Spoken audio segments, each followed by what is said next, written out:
1955 में जब governor general गुलाम मोहम्मद रुखसत हुए तो ब्यूरोक्रेसी ने इक़्तिदार पर अपनी गिरफ्त मजबूत कर ली। फौज भी इक़्तिदार के मज़े लेने लगी। एक retired major general Sikandar Mirza, जो कि ब्यूरोक्रेट भी रह चुके थे, मुल्क के गवर्नर जनरल बन गए। आपको बताते चलें कि नए गवर्नर जनरल सिकंदर मिर्ज़ा मीर जाफ़र के पड़पोते थे। जी हाँ, वही मीर जाफ़र जिसने अंग्रेज़ों के साथ मिलकर बंगाल के नवाब सिराजुद्दौला के साथ गद्दारी की और अंग्रेज़ों के हिंदुस्तान पर कब्ज़े में अहम किरदार अदा किया।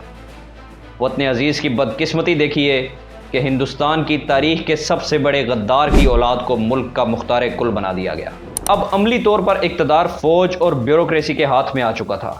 सिकंदर मिर्ज़ा इक़्तिदार पर एक लंबे अरसे तक काबिज़ रहना चाहते थे, इसलिए उन्होंने सोचा कि अगर वो अपने दोस्त जनरल अयूब खान को इक़्तिदार में शामिल कर लें तो इनकी ये ख्वाहिश आसानी से पूरी हो सकती है। सिकंदर मिर्ज़ा का दौर जमहूरियत के लिए स्याह तरीन दौर था। सिकंदर मिर्ज़ा ने सिर्फ 3 साल में 5 वज़ीर आज़म की छुट्टी करा दी। पाकिस्तान में वज़ीर आज़म की कुर्सी एक मजाक बनकर रह गई। एक बार भारतीय वज़ीर आज़म जवाहरलाल नेहरू ने पाकिस्तान का मजाक उड़ाते हुए कहा कि मैं इतनी धोतियाँ नहीं बदलता, पाकिस्तानी जितने वज़ीर आज़म बदलते हैं। मैं इतनी धोतियाँ नहीं बदलता, पाकिस्तानी जितने वज़ीर आज़म बदलते हैं। पाकिस्तानी जितने वज़ीर आज़म बदलते हैं।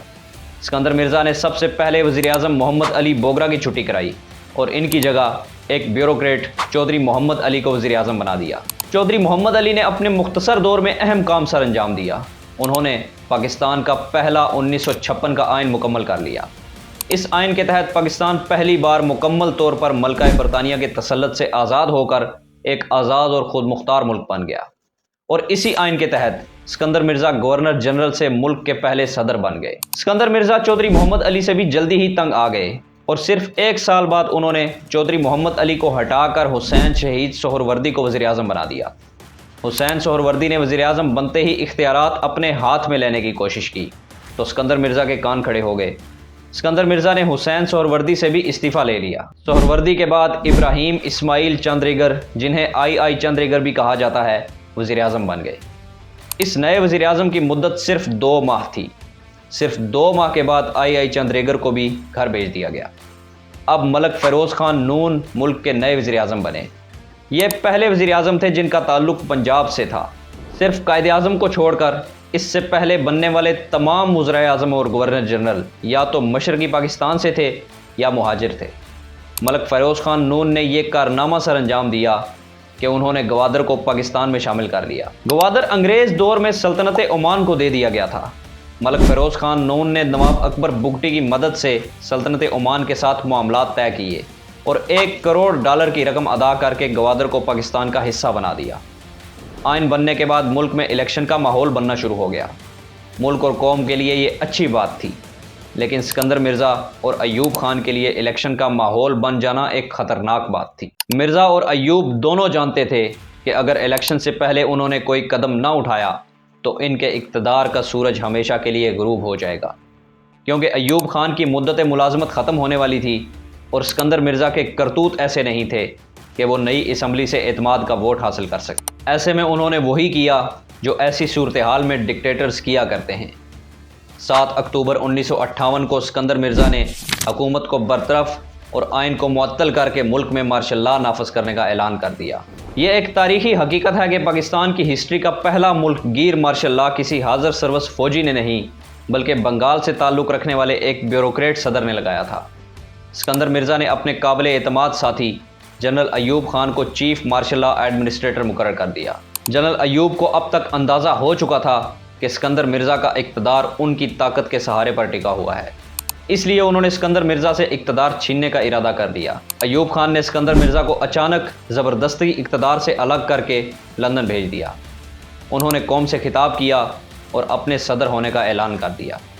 इस तरह पाकिस्तान में पहली बार मेरे अज़ीज़ हमवतनों की गूंज सुनाई दी।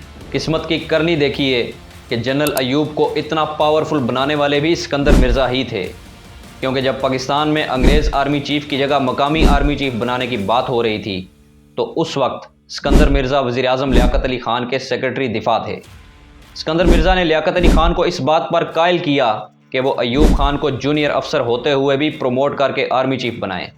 लिहाजा उनके मशवरे पर लियाकत अली ख़ान ने ऐसा ही किया। शायद यही वजह थी कि सिकंदर मिर्ज़ा समझते थे कि जनरल अयूब इनके एहसानात के नीचे दबे हुए हैं اور وہ کبھی ان کے ساتھ دھوکہ نہیں کریں گے، لیکن شاید وہ یہ بھول چکے تھے کہ ان کے پردادا میر جعفر نے بھی اپنے محسن نواب سراج الدولہ پر ایسے ہی وار کیا تھا جیسے کہ جنرل ایوب نے ان پر کیا ہے۔ طاقت کی جنگ میں اخلاق اور وفاداری نام کی کوئی چیز نہیں ہوتی۔ ایوب خان نے اسکندر مرزا کے ساتھ جو کیا اس کی وجہ سے ان کے آخری ایام جلا وطنی میں مشکل سے گزرے۔ اسکندر مرزا کو ملکہ برطانیہ سے وظیفہ ملتا تھا اور اس کے علاوہ انہوں نے کچھ عرصہ لندن کے ایک ہوٹل میں مینیجر کے طور پر بھی کام کیا۔ قسمت کی ستم ظریفی دیکھیے کہ کبھی پاکستان کے طاقتور ترین شخص رہے اسکندر مرزا، جو اپنے موڈ کے حساب سے وزیر اعظم بدل لیا کرتے تھے، 1969 میں لندن میں قسم پرسی کی حالت میں وفات پا گئے۔ اسکندر مرزا نے وصیت کی تھی کہ انہیں پاکستان میں دفنایا جائے، لیکن حکومت پاکستان نے ان کی میت وصول کرنے سے انکار کر دیا۔ عمر بھر اقتدار میں رہنے کی خواہش رکھنے والے اسکندر مرزا کو ملک کی مٹی تک نصیب نہ ہوئی۔ شاہ ایران نے حکومت پاکستان کے انکار کے بعد اسکندر مرزا کی میت کو ایران منگوا لیا اور انہیں پورے سرکاری اعزاز کے ساتھ تہران میں دفن کر دیا گیا۔ اسکندر مرزا کی جلا وطنی کے بعد ایوب خان کا دور شروع ہوا تھا۔ کچھ لوگ ایوب خان کے دور کو ترقی کا دور کہتے ہیں، اور ایک طبقہ ایسا بھی ہے جو کہ ایوب کے دور کو ملک میں تباہی کا آغاز کہتا ہے۔ صدر ایوب کا دور کیسا تھا؟ کیا ان کے دور میں واقعی ترقی ہوئی یا انہوں نے ملک کو تباہی کے راستے پر کھڑا کیا؟ یہ ہم آپ کو اس سلسلے کی اگلی قسط میں بتائیں گے۔ ہمارے ساتھ جڑے رہنے کا شکریہ۔